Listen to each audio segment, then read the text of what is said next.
Hello, everyone, and welcome to another episode of the Omnia Performance Podcast. I am 50% of your regular hosting team, Fergus Crawley. Johnny is unable to join us today, but in his stead, we have the wonderful Dr. Phil Price. Hello, everyone. So today we are going to ask the question, we're going to ask the question first of all, and we're going to answer the question, what is a base phase, and should you do one? As it's a very hotly discussed topic, especially over the winter months when it's more difficult to get a lot of exciting outdoor zone 2 training done in wonderful, beautiful settings. I was actually thinking about this over a cup of tea earlier, thinking maybe I should just make all my sessions really short and intense because it's far too cold to be outside for 4 hours at this current stage of -4, -5 degrees I'm looking at out of my window currently. Before we dive into today's conversation, a couple of things to request from you, the usual. If you are listening on Apple Podcasts, please do make sure to rate and review the show. And if you're listening on Spotify, please do make sure to rate and or review the show. Please share this episode or an episode previously with a friend. Do check us out on YouTube. Check out the products available on the website. And if you are interested in more in-depth education-focused topics and a lot more of Dr. Phil, then head to the link down below where you can sign up for Omnia Performance Premium, which is our education-focused platform. Anyway, without any further ado, let's dive into today's conversation as we explore what a base phase is and whether or not you should be doing one. So I think to set the scene, in as simple terms as possible, Phil, what would you say a base phase is conventionally understood to be? Base phase is any given amount of time where you're focusing training on developing the physical qualities which kind of form the foundation of whatever you want to do. And usually these can be quite transferable for a variety of different sports. So these could be like developing strength and developing your aerobic base. I'm saying those things based on because I think it'd be nice to do it if we're going to link it to, like hybrid training. But ultimately, it's the amount of time that you spend on generating those basic general physical preparedness.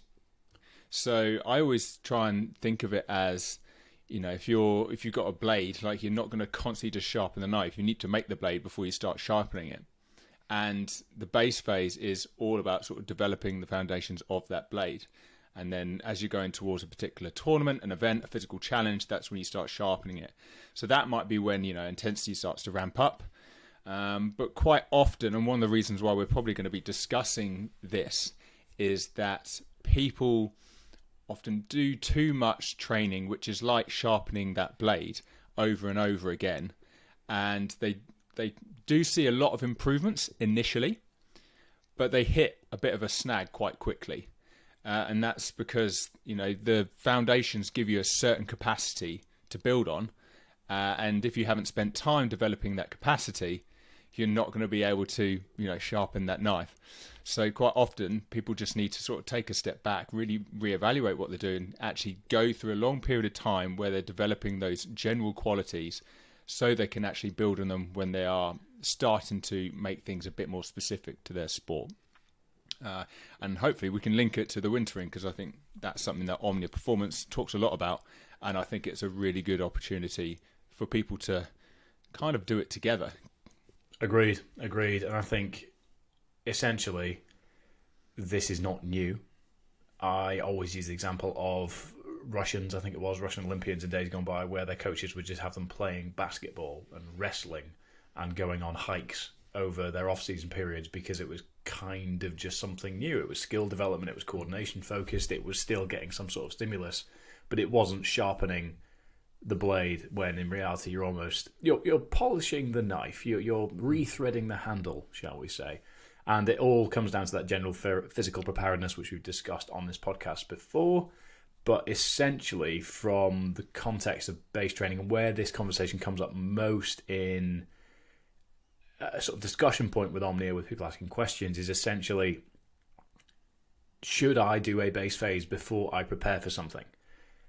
And as always, unfortunately, the answer is it depends, because it depends on your background, it depends on the aerobic base you have, it depends on the strength background you have, it depends on where your weak points are, it depends on where your strengths are, and it depends on the timeline that we're looking at, the goal, the ambition, the time that you're aiming for, the distance that you're aiming for. All these things are worth bearing in mind, but I think in terms of looking at training seasonally in general terms, that's how we're going to focus this conversation today, because it's very, very difficult to focus on individual specific responses to specific goals in this context, because one, hybrid training can mean a million and one things, and two, there's a million and one people that it could be applied to. So we'd kind of be stabbing in the dark without using a specific example, which we, quite frankly, haven't prepared, so therefore won't do.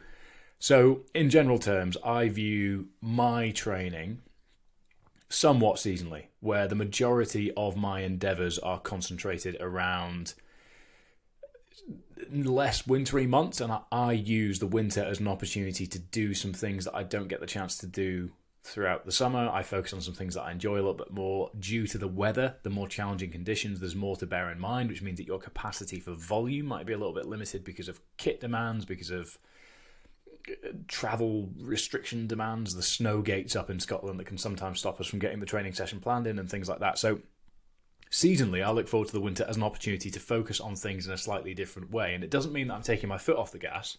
It just means that I'm taking some time to almost reduce the demand on my body to better prepare it for more demand on my body. And I think this is where CrossFit, powerlifting, indoor training can maybe learn a bit more from conventional athletic training, because we at Omnia, Johnny and I, have learnt this almost by default over the years, because you can't ride a tri-bike along the east coast of Scotland over the winter. Right now it's -7. We'd very quickly skid under a car and no longer be here to host the podcast. That's not where Johnny is today, by the way, everyone, just to clear that up. But essentially, you can focus on certain things over the summer, you can focus on certain things over the winter, so it's up to you to determine what those goals are to be. And loosely speaking, the wintering for us is a base phase, where you take the time to focus a bit more on general physical preparedness, you focus on zone 2 work in a different setting, there's a bit more practical demand, there's a bit more resilience demand, which is building you in a different way, the intangible benefits of programming. And it's building, or at the very least maintaining, the work that's been done throughout the year, when training is a bit more exciting, when maybe it's a bit more sociable, you can do double sessions later into the evening without having to put head torch on and all the things that go with it. So in simple terms, a base phase for us is probably seasonal around your most highly concentrated period of the year where your goals fall. If you're training for the Montane Spine Race, for example, then obviously you're going to be peaking for January. Then that's slightly different. So it then might be a case of you're doing lots of long, steady trail running over the summer, but essentially the premise is the same. You don't need to be preparing for an event for 12 months by peaking and troughing and sort of going through the same training cycle over and over and over again with real specifics, because one, that'd be quite boring. Two, it'd be quite psychologically demanding. Three, you'd actually be potentially missing out on adaptation opportunities from doing other things.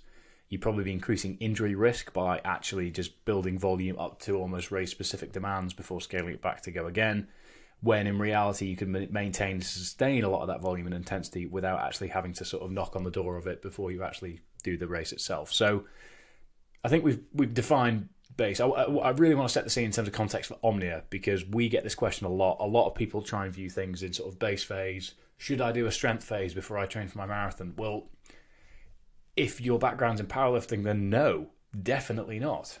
Is your background in long distance running? Then potentially, yes. So it's the individuality that's worth mentioning here, but we can't give those answers on this podcast. What we are aiming to do is inform you with the knowledge that you can make informed decisions at your end. So a few of the discussions we've had on this are essentially, should I do X before I do Y? And in terms of an MOT on the individual, Phil, what are the important things for people to consider in their own training to determine what their next phase of training should focus on, if that makes sense? It's quite a tricky question, but quite a nice one. You could be creative if you created a bit of an example. I would always try and have an understanding of where my aerobic development is, and if I'm happy with where my aerobic development is, I would then pursue more high intensity work. So for example, however you've measured it, in terms of you maybe done some form of ramp test, or you've just used RPE, or used the simple not analogy, but the cue of, doing a lot of running at conversational pace. I would want to be able to know that I have developed some form of aerobic adaptation. Let's just use that second one as a good example. So, for example, I do an hour's worth of running the beginning of November, and I am hitting a certain pace at a certain heart rate. I might even see some like cardiac drift towards the end of it, just trying to maintain that pace. Now, if I do that same session again at the end of February, and I am doing a higher speed, maintaining it, no cardiac drift, so my heart rate is staying the same throughout the whole thing, and my heart rate is lower, I will take that as a very broad or crude measurement that my aerobic capacity and efficiency has improved. So then I feel that, okay, if I can develop that aerobic base, I now have a greater ceiling or foundation to be able to build on. And the reason being is once we get into, say, the summer months, we've got a few competitions, for example, then the intensity is going to start to increase. Let's say we follow the 80-20 principle. Now, the 80-20 principle to me is if I zoom out for the whole year, then on average, 20% of my work probably is above, that first threshold, and 80% is probably below it. Whereas if I zoom in into particular times, say in the wintering, it's probably going to be 0 to 20%, which I'm doing my high intensity work, and then probably nearing like 50% as I approach my specific competitions. But I know that if I am doing like 50% where it's high intensity work, and I haven't had that period where I've just been doing sort of 0 to 20% of high intensity work, the rest is just sort of that low conversational type exercise, then I think I'm not necessarily going to say, oh, you're in trouble, but I think you're limiting your development because you don't have the foundation to do it. You're limiting your ability to progress. So that's what I would recommend, as in developing an aerobic base. Does the same apply from a strength perspective? Is somebody doing themselves a disservice from an S&C point of view if they haven't underpinned their training with a ability to tolerate top end load across the movements that they're going to be demanding most from throughout their training cycle? Yeah, it's probably almost the same. But I would view, instead of below threshold of zone 2 type things, I wouldn't necessarily think, oh, that's your time for hypertrophy, but it might be your time where weights are a bit lower, reps are a bit higher. You are deliberately doing that because you want more practice at the skill of lifting. So ultimately, it will end up looking a bit more like a hypertrophy type phase, just because the amount of practice is increased. And by the end of that, in a similar way that you've measured like your run is, at a higher speed and a lower heart rate, certain weights are going to feel very easy from well, not easy, but better on an RPE scale. They're going to move faster, all of those types of things. And then you kind of get through that phase before you really start to sharpen the knife and push onto heavier loads. And I think one of the problem is, and why I think the wintering is so good, because it's dedicating a certain time to work on these, but also a longer period of time. It's associating like a whole season towards working on these things. And these skills and physical qualities take a while to develop. And the problem people often have is they try and peak way too often. Okay, here's another 4-week block. Then we're doing an 8-week block, and then another 8-week block. And every time it's like we've got to peak at the end of it.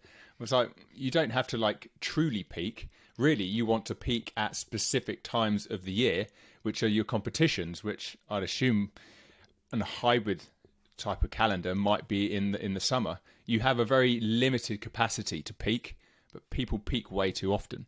So, yeah, I in terms of strength or general preparedness for strength, it's just using that time to develop practice. If you practice the skill, you're going to develop the physical qualities to enable you to have those foundations to up the intensity when you need to.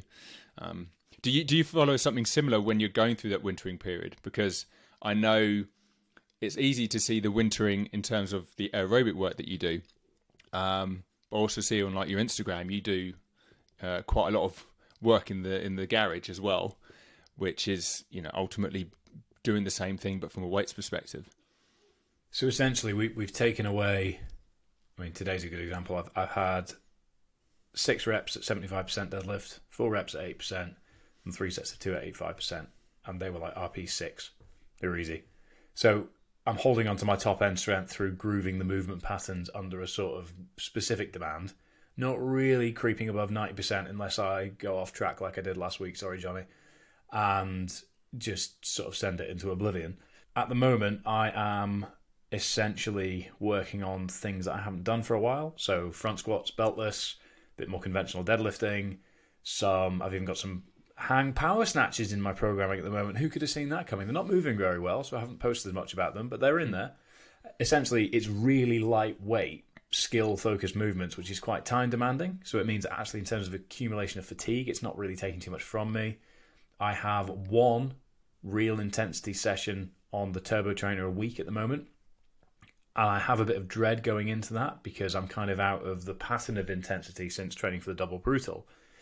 But it also means that psychologically, I know that once that intensity is done on the bike, the rest of the work is kind of just trundling away in the zone 2 over the winter, which means that I can almost be a little bit more relaxed about the actual practical and logistical demand of training, especially when it's dark outside, when it's windy, when it's icy, when I only have access to one of the 2 cars that we own that can actually get me anywhere at the moment, for example. It's little things like this that are so easy to not consider within the context of an actual training program when they are the practical implications of actually executing what's in Training Peaks from our perspective. So lifting wise, my volume is higher, my frequency is higher, my actual demand and stress on my joints and stress on my CNS is lower because there's more room for skill work, there's more room for volume, there's more room for hypertrophy, and I'm not doing, for example, upper body, I'm not doing barbell bench press at the moment, I'm doing dumbbells.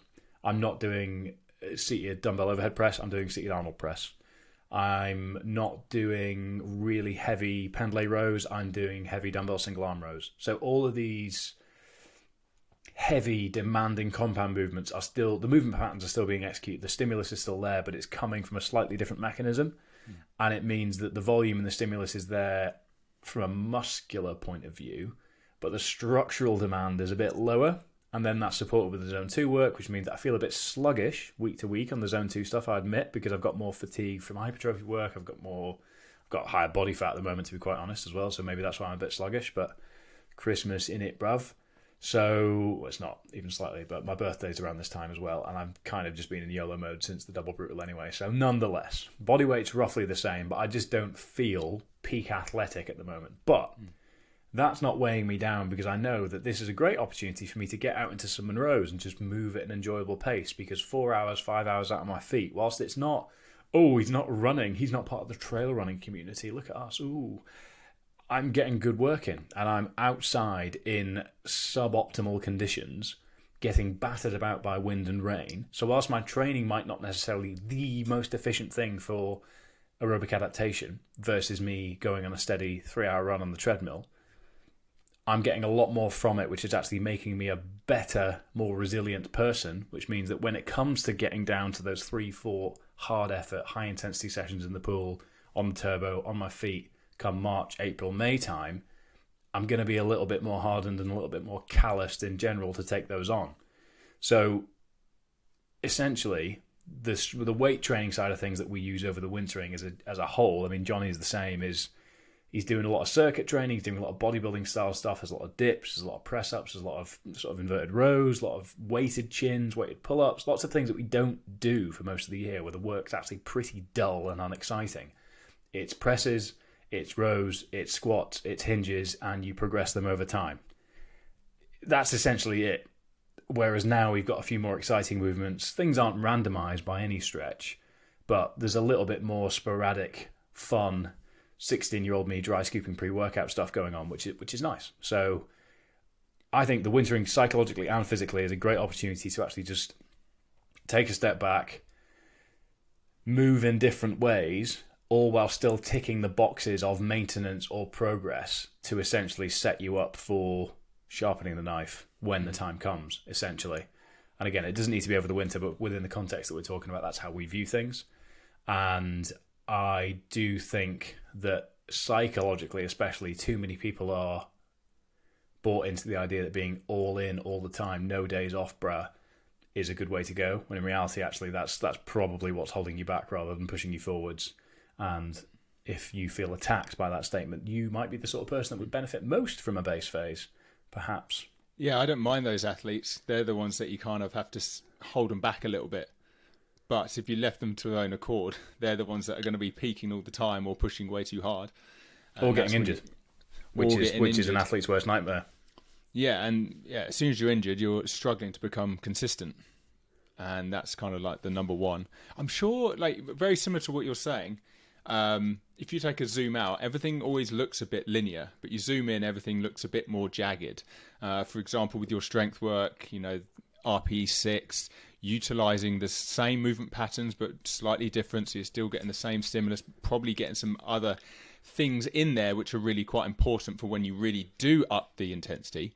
So, for example, with your dumbbell bench press, like, it's a really good opportunity for like your scapulars to move, because they're kind of locked in, aren't they, when you've really got to up the bench press, because that's when, it's competition season.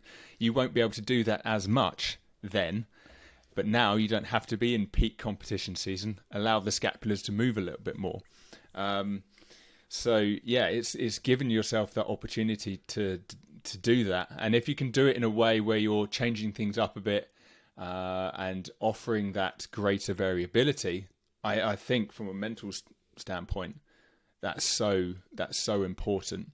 I mean, it's impressive that some athletes can do the same thing over and over again and build on it. And maybe hybrid training attracts quite a lot of those, because with strength training like powerlifting and say running or cycling, you can be very particular with how you progress, because you're getting data in, and that definitely attracts me to it. I've got complete control over how much I progress the strength training. I know how much I want to progress my running, for example. It's very data driven, and I like that. Maybe that's just the more scientific side of me. But with that, you don't want to sort of go YOLO swag with it, because then you lose track of that, and that's when the problems are. So, the base level is a great opportunity to try different things, just because you have the opportunity to do it. And it isn't because you want to try it, it's because the body probably needs it in this phase. And let's be honest, treadmill work isn't as fun as track work. And doing tempo runs in -3 degrees when you've got a beanie on and you're a little bit too hot, and actually you should have brought the gloves and your socks should be a bit longer, and I wish I hadn't worn leggings because actually now I'm a bit too hot and maybe shorts would have been too cold. And it's not the same as doing it just in a pair of shorts and a pair of trainers during the summer. So it's all the additional stuff that goes on with training that really gets in the way of just doing the work. And doing some work is better than getting in a tiz because you've over anticipated what you're capable of over the winter. Because for most countries that listen into this podcast that engage with us, winter is brutal in comparison to summer, and that comes with additional admin, additional laundry, additional kit, additional unpredictable conditions and things like that. So you've got to work with it, not against it. And working with it means learning when to bend and how to adjust, but then actually working against it is getting out there and doing the work, because you're going to come out as the victor, the winner, that's built some character, built some resilience along the way. But I think the one thing I want to cover off before we do finish is, I think the expectation with some of the questions and some of the things I've seen is potentially, should I do a strength phase before I move into X, Y, or Z?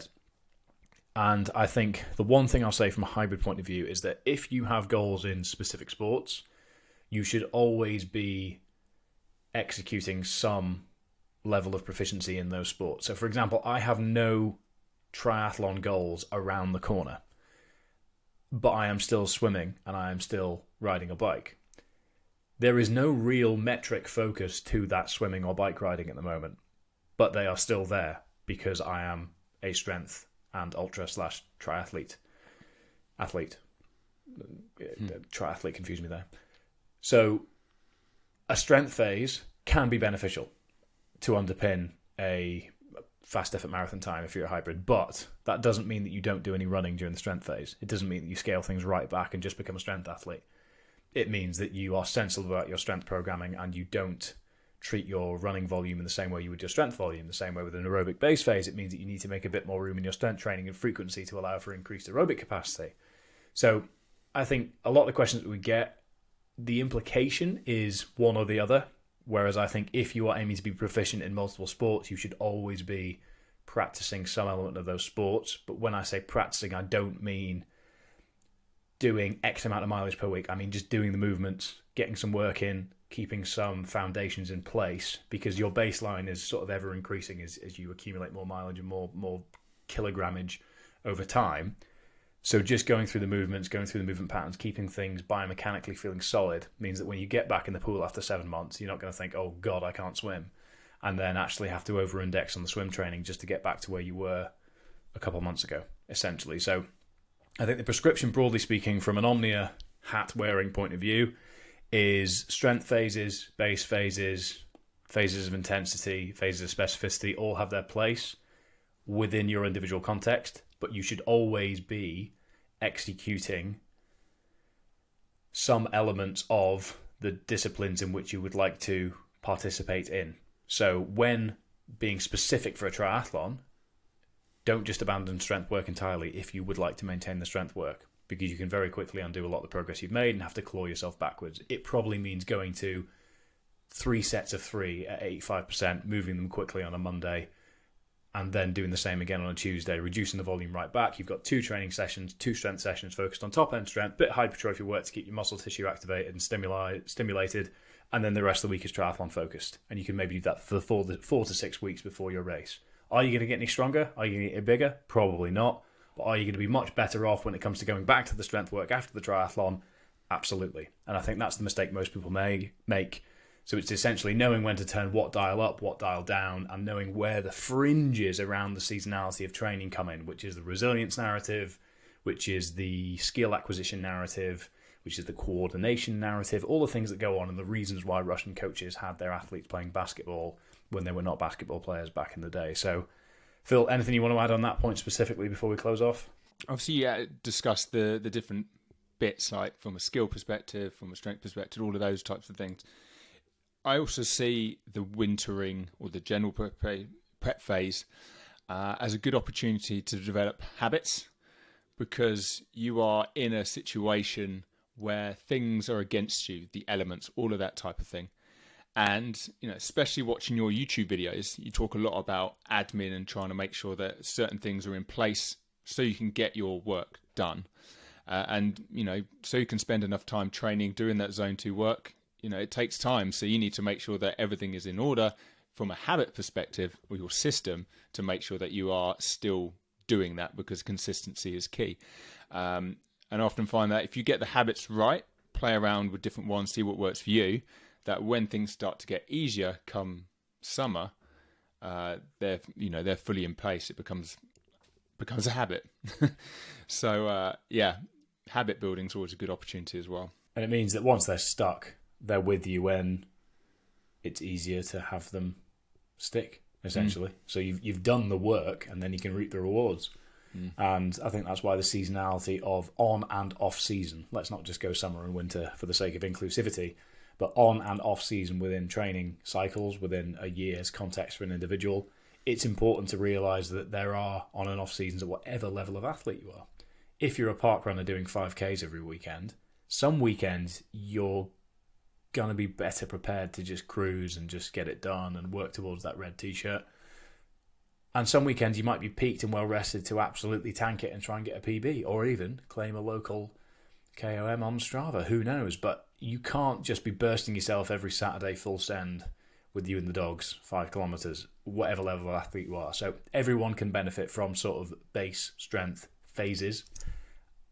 And I think it's just important to understand the nuance of you as an individual and your goals. We don't have a broad brushstroke answer on X is better than Y, or Y is better than Z, or you should do this, that, or the other. that's ultimately where the individuality comes in with the one-to-one coaching stuff that we do.